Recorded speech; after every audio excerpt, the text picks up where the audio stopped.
What's up, everybody? Liam Murphy here.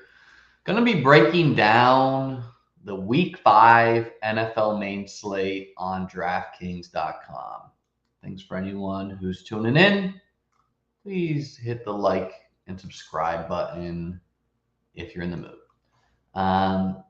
Over the weekend, I turned 30 on Sunday, October 2nd. It was my 30-year-old birthday. And my reward was getting smashed in the GPPs. Basically, to review the slate, if you did not play what I would call the chalk plays in TJ Hawkinson, and pretty much that whole Lions and Seattle game, well, you didn't win any money. So I did not play enough of the chalk there, so I got smashed.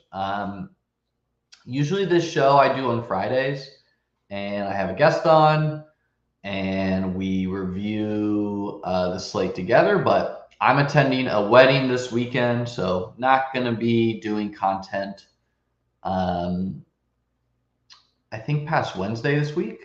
Probably going to drive to this wedding in Alabama. If you are looking for our sports betting show, going to be doing that Tuesday night, so tonight. Real hot with my sports betting takes, coming off I think I was 10-5 week 1, and week 3, I was 10-5, and week 4, I think I was 9-5. So plus 9 units over there. So let's just jump right into the slate. And what I wanted to before goes is just some of the major injuries. Jonathan Taylor, that doesn't really matter. He's on the Thursday night game. Cordell Patterson is an injury to monitor. This Caleb Huntley guy, I guess,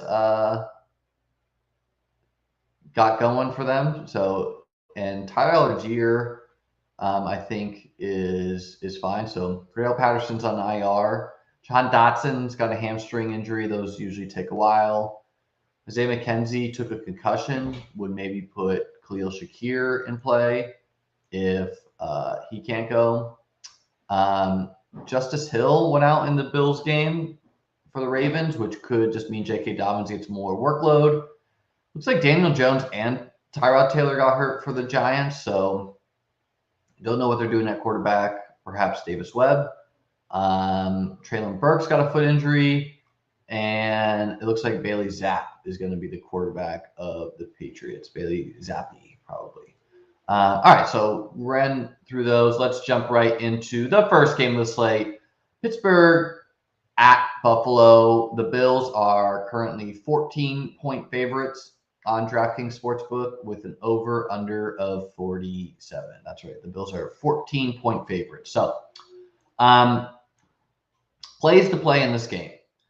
I would say this is there are teams that when you game stack, you want to force a bring back with. Those would be the teams that have good offenses and bad defenses. The Lions come to mind. Then there's teams like the Bills who have good offenses and good defenses. So I think the Bills are a team you could always double stack, and you never need to do a bring back, especially when you're playing a trash team. So from the Bills side, the big names are obviously in play: Stephon Diggs and Josh Allen. Gabe Davis is something we're going to want to monitor his practice reports this week, because he has been gutting through a ankle injury, which he re-aggravated last week, week 4. So you look at his target logs, he's like dropping passes, he's dropping touchdowns, he's not really getting going, and basically I just don't think he's healthy. The Bills have been kind of forced into like checking the ball down without Gabe Davis threading vertically. Maybe that's just new design of their OC, Ken Dorsey. So if Gabe Davis can log full practices, I think he's interesting. If he is not, he's probably we want to look elsewhere. Devin Singletary is just getting workhorse usage for the Bills, where, the run game is whatever from him. Zach Moss is trending down. James Cook is not doing much, but, he's getting a bunch of targets. So his price tag is a little high, 61, but, he's a guy that you can always throw into a Bill stack, something like Josh Allen, Singletary. Diggs is fine with me. They're pretty much not using Zach Moss or James Cook. And then I would say Dawson Knox is a very interesting tight end dart. He's a guy who's been going through some injuries as well. He's getting cheap. It seems by design that Pitt is giving up plays to the tight end. And so I still believe in Dawson Knox's talent.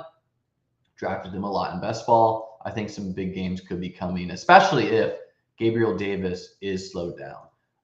Isaiah Mckenzie or Crowder suffered a broken ankle, so I should have mentioned him. He is out probably for the season. And Mckenzie has looked great. He was injured early in this contest with a concussion, but we might be looking at Khalil Shakir shock week. And I am of the mindset that that's pretty good shock. This is, again, a 14-point favorite. The Bills are going to be expected to score some of the most points on the slate. If Khalil Shakir is going to be getting a lot of run for this team and Gabe Davis is banged up, definitely going to fire up some Khalil Shakir teams. For Pitt, Kenny Pickett is in there, so I don't really know what the message is there. Pretty much everyone on Pitt is a fade for me as a bring back. George Pickens is interesting with his target log, but my take is that Sauce Gardner for the Jets is so good that he's shutting down wide receiver 1. So I'm not sure if Deontay pretty much throwing up an air ball last week is – I attribute that more to him being guarded by Sauce Gardner than the change to Kenny Pickett. So bullish on Pitt stacks long-term with Kenny Pickett in there against some bad teams, but against Buffalo, it's a pass. And then the Bills D, they're 4,100. If you can fit them, great play against a rookie quarterback in his first real start. But, they are expensive at 4,100. Other than that, for the Pitt side, mostly stay away.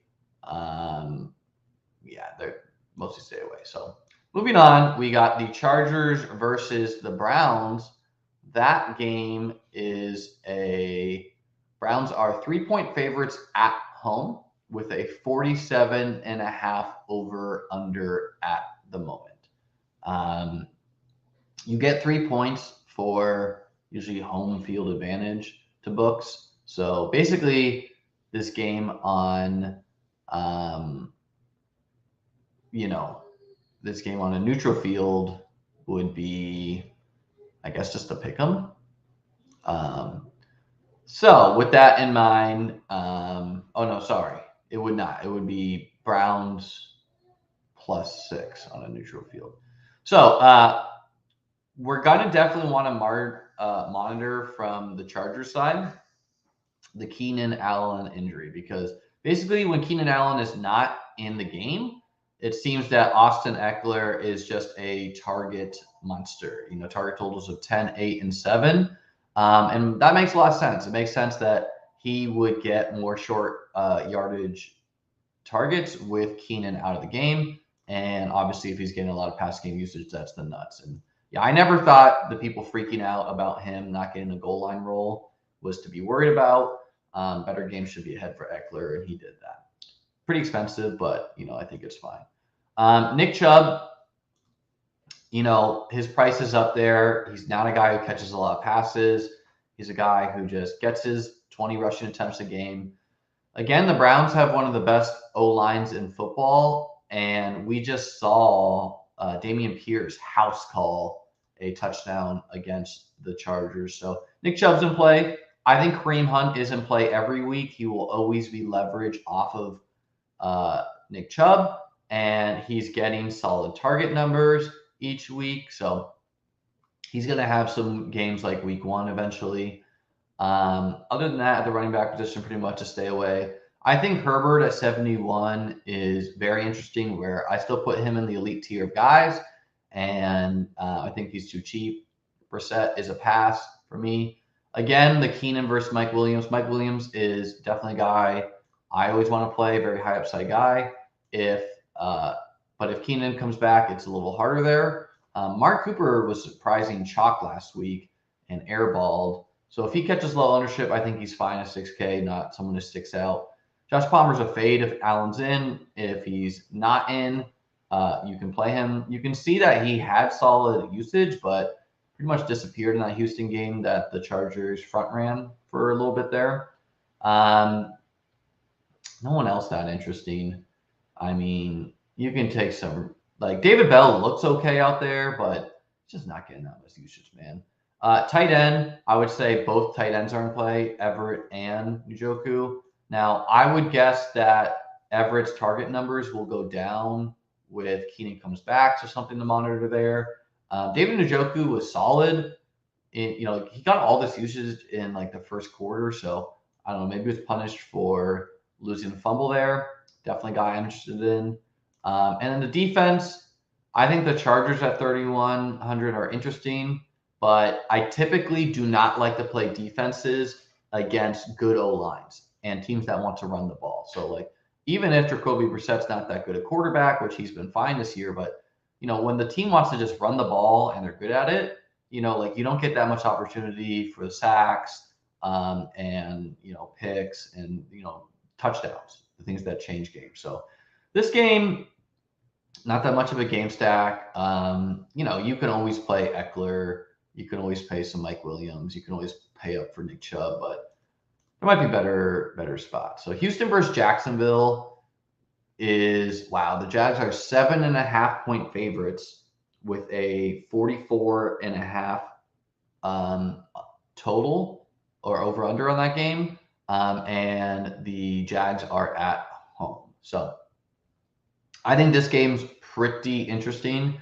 both for if you're punting quarterback, I think you could do worse than a 5K Davis Mills against a team that is probably going to need to pass it with, and probably move the ball against the Jags. So the Jags do have good pass rush.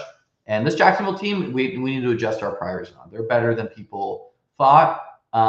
Trevor Lawrence at 5,600. Could totally see him getting there. Put up 2+ touchdowns every week except for week 1. And what I really want to know is, I also survived the hurricane. Thanks, Doom.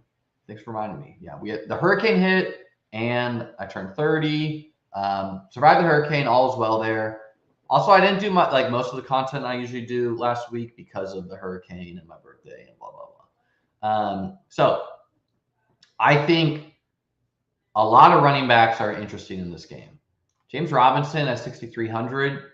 Basically, what we're learning with him is against teams that the Jags are going to front run on, he's going to get his, 17 to 25 carries a game with a little bit of targets sprinkled in. In games that they're trailing, which we're not expecting that, you do not want to play him. You can see he got no usage against the Eagles. So definitely James Robinson is interesting. I think his price is fine too. Dameon Pierce got all of the rushing work last week and 6 targets. Just honestly monster usage. If he comes in low owned, I think he's interesting. ETN, man, I fired up ETN in some lineups. He was like less than 1% owned. How far from grace have we fallen for him?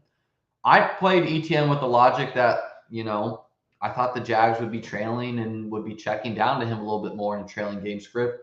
But, man, he's just not getting the pass game usage. So I guess it just takes an injury to James Robinson for ETN to be relevant. But I don't know. I'll always sprinkle some in like a 150 set.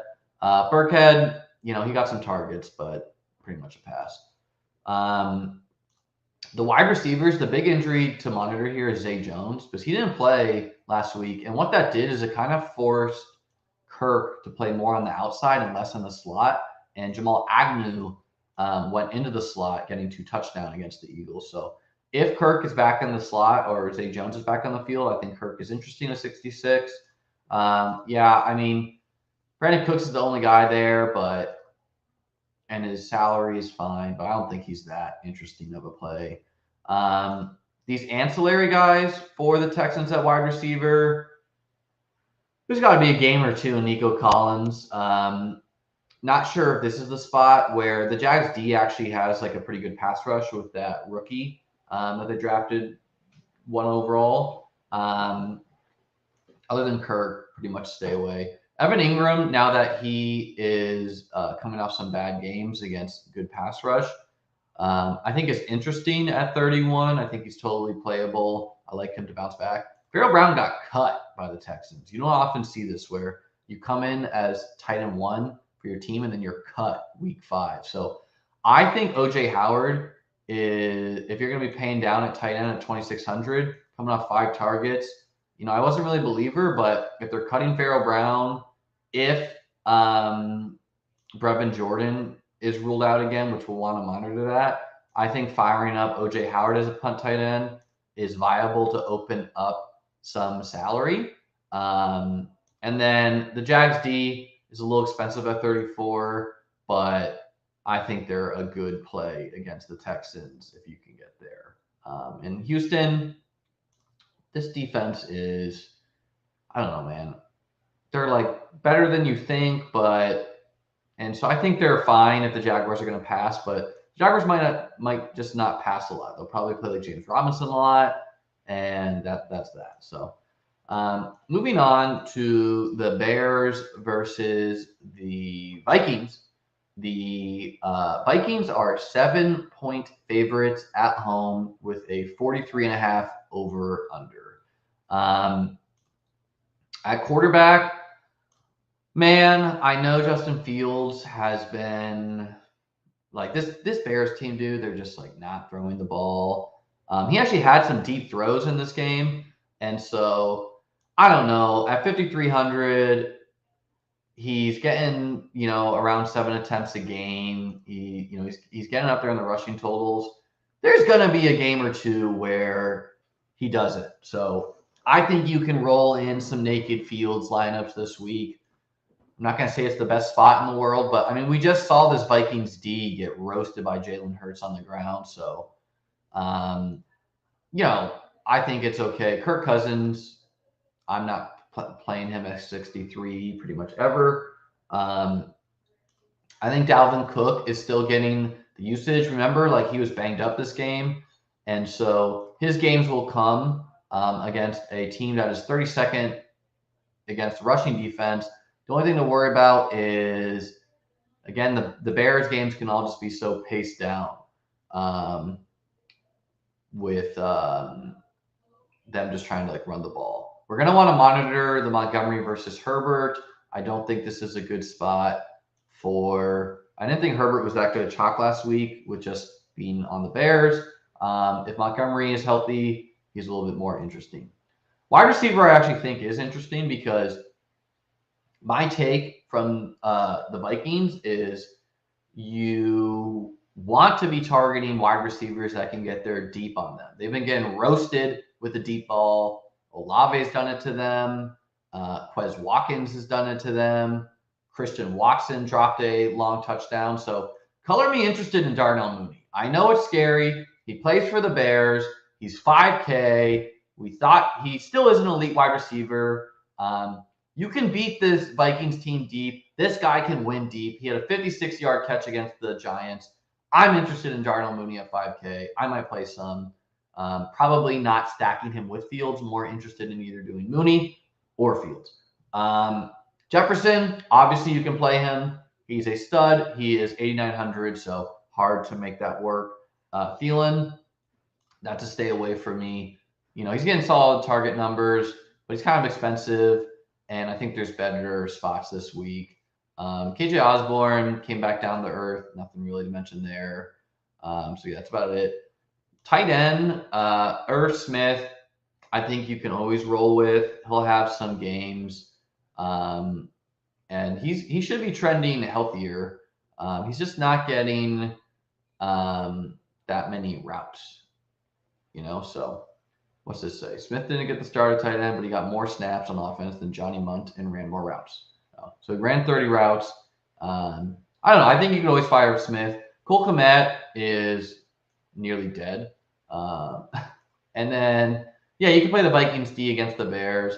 Or I actually think the Bears D, this is the type of defenses I like to play. Teams playing statue quarterbacks where all it takes is a sack strip fumble or a pick six against it. Again, statue quarterbacks you can get fantasy points on. So this Bears D's been whatever. Like they're getting some sacks, they're getting some picks. So I don't know. I would say Madison's or Cook is interesting, and Mooney, and then a little bit of Fields. Yeah, I mean, I'm not sure if Teddy or if Tua has been ruled out for the game already, but my guess is yes after what we've seen from him. All right, moving on to Detroit, New England, a very interesting game. Should have some chalky plays, as I think the field is going to be hip to the logic that you play anyone against the Lions D, especially running backs, especially after that's what shipped the Millie last week. So the Patriots are 3-point favorites at home. So this is a case where it would be a pick 'em on a neutral field with a 46.5 under over 46.5. So we have a ton of injuries to monitor for this game. I can't tell you if Amon-Ra is going to play, but I mean, obviously the most interesting plays on this slate will be if Swift is out. Jamal is someone you can play. He's getting a little expensive there. The more interesting guys are Damian Harris and Ramondre.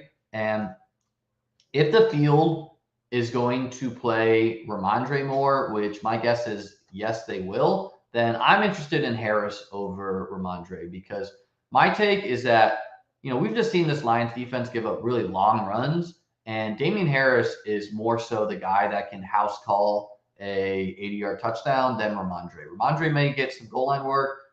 We're expecting him to get more targets, but I would lean Harris if like Ramondre is 25% owned and Harris is 5%. Give me Harris in that situation.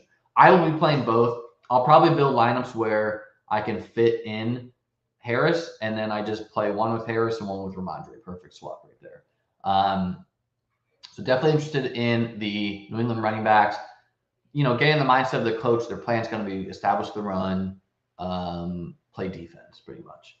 So the wide receivers. We can't skip over quarterback. Bailey Zapp at 5,100.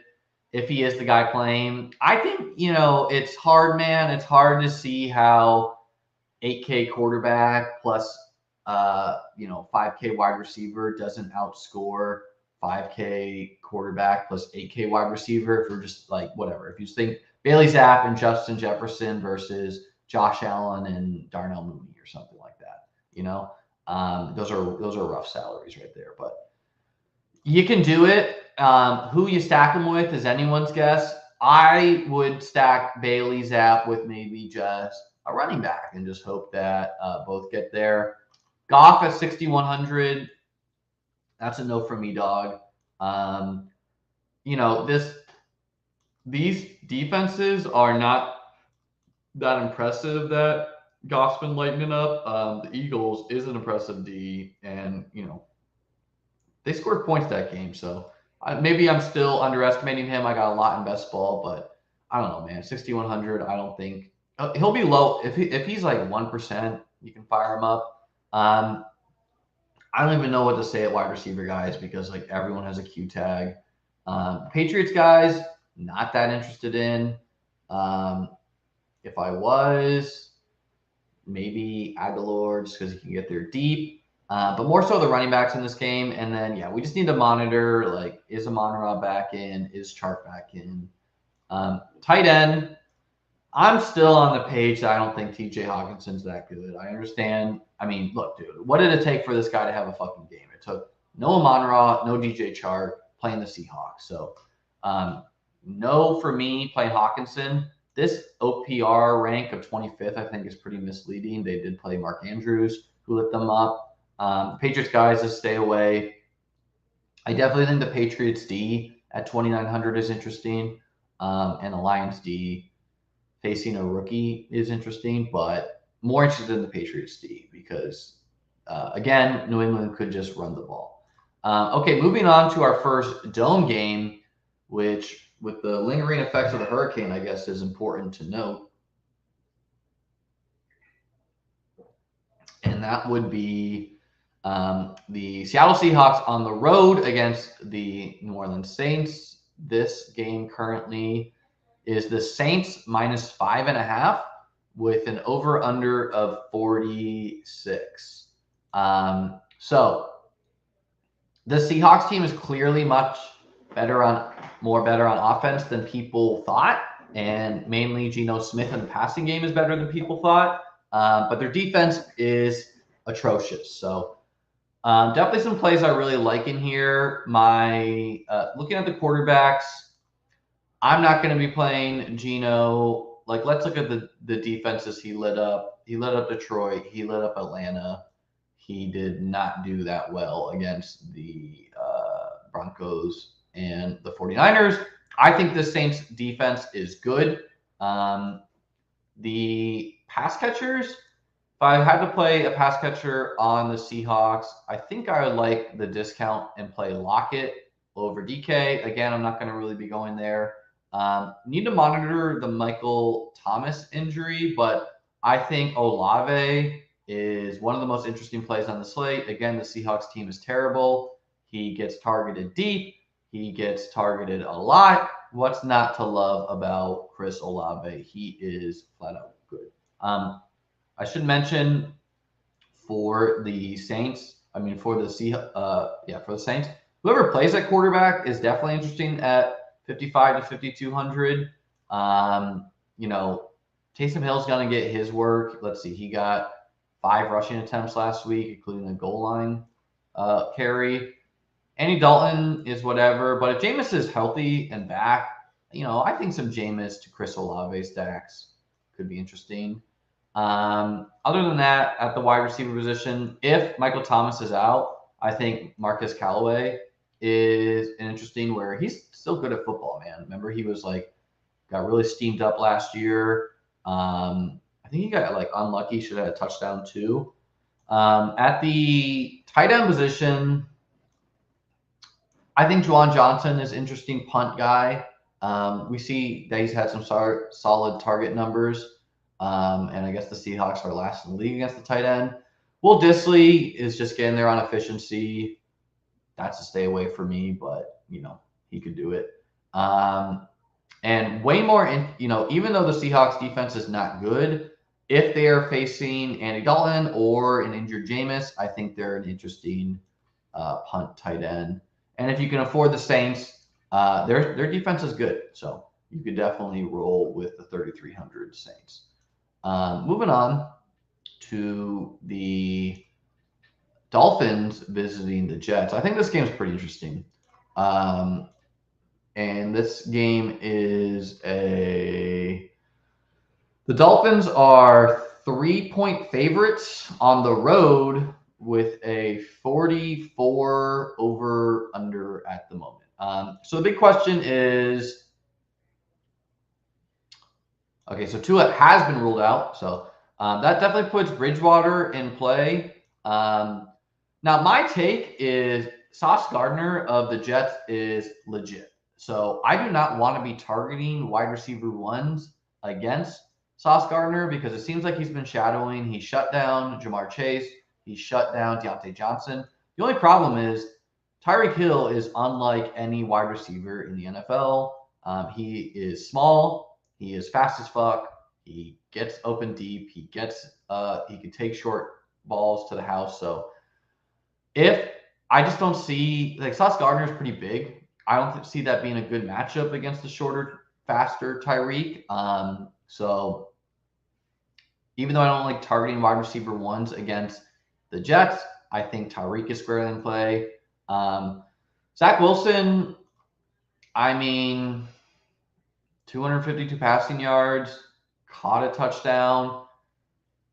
I think you can sprinkle him in. I think you sprinkle Bridgewater. Skipped over the running back position, so let's get back here. I think Breece Hall, one of my favorite plays of the week, if he's not too chalky. He gets targets. He is clearly usurping Michael Carter. He's getting he got goal line carries. He's getting rushing work. What's not to like, man? He is a stud rookie who should get more and more usage as season goes on. The Dolphins are a team who blitz a lot and play man defense, so what that means is like sometimes the running back gets a lot of checkdowns when the blitz comes through. So I could see Breece Hall having a big target game. The Dolphins guys, I think they're fine as low on GPP plays. Probably more interested in Mostert. He's just, an explosive guy who's getting more rushing work. So Breece Hall, very interested in Mostert a little bit. I would say there's a ton of guys you can play at wide receiver. Definitely Tyreek. Waddle, I'm more interested in this week because, again, if Sauce Gardner does slow down Tyreek at all, then maybe it is Jalen Waddle week. But maybe Teddy Bridgewater just locks in on Tyreek. He kind of did that when he was with the Saints. He just locked in on the Michael Thomas. At the wide receiver position, probably most interested in Garrett Wilson for the Jets. He gets goal line targets. Elijah Moore, I don't know. I wasn't a big fan of him at best ball. He's not really done it. The other guys, they're just kind of expensive at $5K for like low owned darts. Tight end, Conklin, his target total came down to earth with Zach Wilson versus Joe Flacco, but maybe that picks back up as they get going. Nothing else really to say there. Both defenses definitely in play, facing backup quarterbacks and or Zach Wilson. All right, moving on to Atlanta at Tampa Bay. This game has the Bucks as 8.5-point favorites with a 48 over/under. This game is very interesting to me. We have some drama where Antonio Brown, this was weird, guys. Antonio Brown posted a picture of Tom Brady's wife, Gisele Bunchwin, or whatever, however you say that, on Instagram. And it came out today that Tom Brady and Gisele are filing for divorce. So I don't know. What does that do to you as a person? Does that get in your head? Does that cloud you? Or does that light a fuel under you so you just want to win more? Or do you withdraw from life and put your work more into football? I don't know. Bottom line is Tom Brady, one of my favorite quarterbacks of the week for GPPs. I think he's going to be really high owned he's only 6K. Like this guy can still do it. Let's look at the game logs here.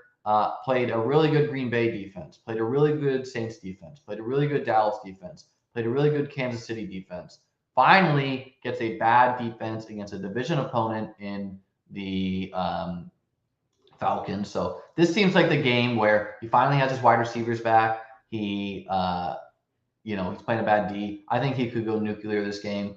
The Chiefs actually have a good defense, and he was fine because Mike Evans was back. Chris Godwin is back. Those guys are running full routes. So Tom Brady, very interested in. Mariota, not really the spot where this Bucs defense, I think, is pretty good. But, if with a guy with the Cordell Patterson injury, maybe that means that Marcus Mariota runs a little bit more. His rushing numbers have been pretty since this week one. Like this week one's looking a little bit more of a mirage, but not really going to go to Mariota. Brady definitely. At running back, we need to monitor this Fournette versus White.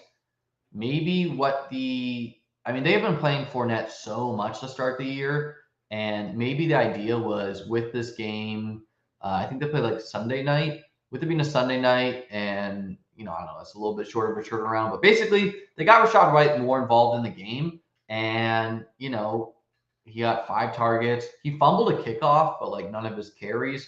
Fournette missed a pass block that like benched him for a while. So definitely interested in White. I think Fournette's a bit expensive, but he could get there. The Atlanta backups, I mean, they're cheap. They're very cheap for starting running backs, but you do not usually run on this Bucs defense. So I don't know. If they're like chalk, I think they could be bad chalk. Um, really interested in Mike Evans at 6,900. Really interested in Chris Godwin. Chris Godwin ran a full set of routes. So like I don't think he looked fully healthy. He had like a injury scare too, but let's see what it says. He came to the game on a hobbled leg and suffered another injury scare. He was able to return and appeared. He was blah blah blah. So yeah, I think he didn't get any setbacks and he played like a ton of snaps. So very interested in Chris Godwin. Interested in Mike Evans a lot too. Just if he's going to be getting 10 targets a game, he is the guy that beats cover 2 for them. He's the guy who scores touchdowns for them. So both, I think Brady double stacks with Evans and Godwin are very viable. Russell Gage is the wide receiver 3 there. Seems to finally be healthy, but I'm not sure if Jones was injury or whatever, but I don't think we're playing these guys too much with the big 2 healthy for them. Drake London, I think you can sprinkle in as a bring back against more of a pass funnel D, but I don't think you need to force it. His price tag is fine at 59. So against this Bucs D that you can pass on the Bucs. So I think you can sprinkle in Drake London, who is good at football. All these punts, I would say no. We need to monitor this Cameron Brate injury. Kyle Pitts at 4,400 against a team that the Bucs are a team that you can pass on quite, especially at tight end. Sorry, like tight ends have been lighting up the Bucs. I think Dalton Schultz got a lot of targets. Obviously, Kelsey did. But like every tight end seems to be going off against the Bucs. So seems like a spot for Kyle Pitts finally to get right. And then if Brate is out, I think the guy that you can roll with if you don't go AJ Howard is Cade Otten. Played a lot of snaps, ran enough routes, got 4 targets. So I think he is someone to think about if you want to punt it off there. Defense, paying 3,900 for the Bucs when you could pay 4,100 for the Bills, you could do it, but that's pretty prohibitive. Tampa Bay only had like 7 carries all game. Yeah, maybe Cuber, but if we're leading into the narrative, maybe this is a week where they just want to run up the score, get their passing game right, because they know they can run fucking Lenny all day, right? But this is finally going to be a game where they can win and they can throw. And we've seen some spots where Brady just runs up the score. So I could see them wanting to get their pass game right and just put in a fuckload of points. So I'm not as interested in the running backs, but totally could get there. Tennessee at Washington. The quarterbacks, I think Wentz is interesting where against bad defenses in Detroit, and I wouldn't say the Jags are bad, but they're not on the caliber of Philly or Dallas, where I think Wentz against bad defenses is totally playable. And they kind of have a narrow retreat. Tannehill, you can play, but you like pretty much need a rushing touchdown to get there.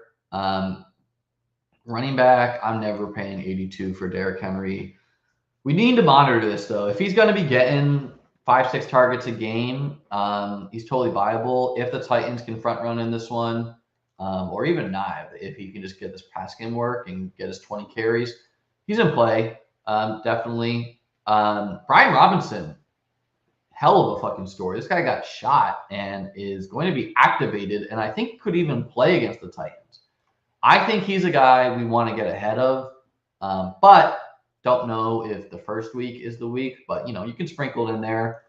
Gibson has been trending down in usage. McKissick is kind of expensive for what he is. At the wide receiver position, I think Terry McLaurin is definitely an interesting play. He's cheap. The Titans you can beat deep for sure. We saw Matt Collins do it. We saw Steph Diggs do it. So I think Terry is very interesting because Dotson's ruled out. So that that puts Terry and Curtis Samuel both in play. Curtis doesn't get as many deep targets. He's more as a short yardage guy, but and Robert Woods, I think he's a stay away, even with Burks unlikely to play. And maybe I don't know who's coming. Like maybe Kyle Phillips is the guy who comes back, and if Kyle Phillips comes back and Burks is out, he's an interesting punt for just PPR purposes. I would say tight end Logan Thomas is definitely interesting with Dotson being out because he's trending up in his routes run. As he comes back from those injuries. Again, he hasn't done anything against these bad defenses. I mean, against these good defenses, but against some bad defenses, I could see him getting there. He's real cheap too. And I would say the Titans D is really expensive for what it is, but defenses against Carson Wentz seem to be fine. And then Commanders D, you could sprinkle in there too. Coming on to the next one, I don't know if I read the over-under of that game. So just to review, the Commanders are 3-point favorites at home with a very low 42.5 under over. The next game, the 49ers against the Panthers. The 49ers are 6.5-point favorites, and the over-under is 39 points. That is quite low. So quarterback is a stay away from me. I mean, I don't know. Jimmy didn't do any of this passing like Deebo Samuel did, so both quarterbacks stay away. McCaffrey, you could play every single week of your life. And he finally got the target, so hopefully this is here to stay. We'll see, though. Jeff Wilson is definitely an interesting play. He looks explosive. He looks good. He's getting a lot of rushing attempts a game. They should destroy this Panthers team. So I think Jeff Wilson is interesting, especially just similar price tag to Ramondre, who I'm going to guess is chalkier. I'm very interested in Deebo with Jimmy G under center. Finally he's getting 67 target. Man, he just looks good. He's just very thick. He's hard to tackle. So I would say Deebo is definitely in play. He could get more rushing attempts too. Brandon Ayuk is, kind of a disappointing game against the Rams, but they destroyed the Rams. So they didn't really need to throw it. This Panthers team's been kind of getting beat deep with the pass. We saw Olave get there. So we saw some other guys get there, Hollywood Brown. So I could see Ayuk catching a deep one against the Panthers. The Panthers guys, I mean, DJ Moore is cheap. He's 5,200. He got 11 targets last week. That's all I got to say. I guess you can play him. The rest of the guys, probably not. George Kittle, I would definitely put squarely in play at 5,200. Maybe he doesn't. He's running out routes still, so he'll have some games. His price tag is pretty affordable for what he is, and if we look at the slate, there's no elite tight ends on the slate really. So it's like, it's Kittle's the top price guy at 5.2. And then to close it out there, 49ers defense, you can definitely play. They're very expensive. And this Panthers D is supposed to be pretty good, man. But they're just not putting up the numbers. So you can sprinkle them in, though, against Jimmy G. Next game is the Philadelphia Eagles, a Super Bowl contender on the NFC, against the Cardinals. The Eagles are 5.5-point favorites with a 49 over under. So on the Eagles side, every single week you can play Jalen Hurts. You can play Kyler Murray as a cheaper guy. I mean, look, man, these Cardinals have looked bad, but he's still putting up numbers. He did a little bit more on the ground last week too. Running back, Sanders is fine if the Eagles, just front run this game. He is explosive. He gets a lot of work. We'll want to monitor this Scott injury because it really narrowed the competition when he was out. James Conner, he's not that explosive. He's not getting that many targets. So you can pay him, but it seems a little expensive. A.J. Brown, too cheap for what he is at 75, definitely squarely in play. Marquise Brown, just getting monster usage, man. So he's going to have some games here and there. It's a tough defense, but he can do it. Devonta Smith, definitely squarely in play as well. We've seen him have some huge games. Rondale Moore is healthy now. I would expect that his usage will pick up, and the slot wide receiver for the Cardinals is a valuable position there. So definitely interested in Rondale. Quez Watkins, real low owned dart. He does not get the targets, but he can get there deep. Tight end, Zach Ertz definitely squarely in play, getting a lot of targets a game. Dallas Goedert in a very good spot and is a good player. So definitely think Goddard is a good play at 4,700. And then the Eagles D, you can play every single week of the season. They are one of the best defenses in the league, and they have a pretty good matchup. This Cardinals defense is terrible, but they're cheap. So, if they allow you to afford someone, maybe. All right. Last game of the slate, we have the Dallas Cowboys on the road in the Dome against the LA Rams. The Cowboys are 4.5-point dogs. So the Rams are 4.5-point favorites with a 43.5 over under. Pretty low. I'm expecting Prescott to be back. But the deal is Cooper Rush has done well enough. So if he's back, I think he's in a pretty good spot. He's pretty affordable at 62. Probably prefer Brady at 6, but so does the field. Stafford does not seem like a good spot for Stafford, where this Cowboys team has one of the best pass rushes in the NFL. The Rams have a terrible O-line, so not that interested in Stafford. Running back, I think Elliott, he needs to fall in the end zone twice, but he's getting cheap. He's getting usage. The Rams guys are pretty close to a stay away from me. Again, this O-line's been disastrous. No one is really separated there. Pollard, yeah. Wide receiver, can always play Cooper Kupp every week. He is incredibly expensive. CD Lamb, cheap for what he is, in a great spot. Dak might be back, so definitely think CD is squarely in play at 7K. Michael Gallup, return and ran a full usage. So I think Gallup is an interesting play, especially if Noah Brown's injury is serious. Noah Brown looks good too, though, if he is healthy. So want to monitor that. These other guys, man, like Allen Robinson looks disastrous. So no one really there. Higbee, you can play Higbee every week. His target usage is just pretty crazy. Dalton Schultz, man, I'm still a believer in Dalton Schultz. I just need to know. Tight ends are just not getting there against the Rams.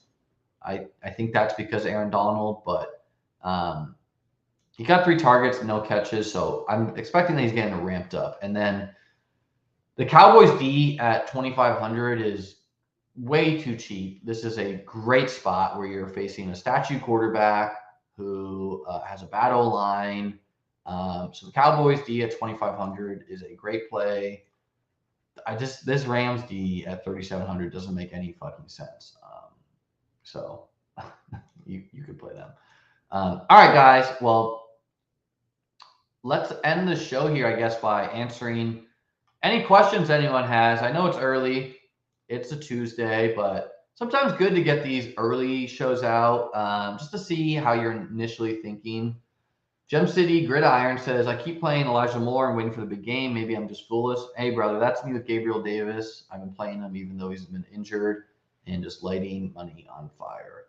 I'll give it a little bit for some questions, but if there's no questions, hey, let's build a dummy lineup with some of the takes we said. So we love the Cowboys D. I'm expecting them to be chalky, but we'll throw them in there for now. We love Tom Brady for what he opens up. We love Kyle Pitts as a bring back. Let's do a Tom Brady double. Let's throw Mike Evans in there. Let's throw Chris Godwin. Running back, let's play Damian Harris at 56 and Breece Hall. And all right, so that leaves us with 6,600 left. Let's throw CeeDee Lamb in there. And what does that leave us with? 6,300. I don't usually like building 3 RB teams. Let's throw Scary Terry in there. So I think this, yeah, we'll put Lamb in our flex. So guys, don't dupe me on this $1 million, $20 $1 million team. Come on, just like change one player. That's all you need to do. Change one player. So this is the dummy team we built. With Tom Brady, Damian Harris, Breece Hall, Mike Evans, Chris Godwin, Terry McLaurin, Kyle Pitts, CeeDee Lamb, and the Cowboys. So that's going to close me out for today, guys. I'll be back later today with my sports betting picks. Sports betting show's been going real great for me. 10-5 week 3, 9-5 last week 4. And then that's the last content I think I'm doing for the week on this channel. So guys, please hit the subscribe button, hit the like button if you haven't. Have a great day. Good luck this week. Peace.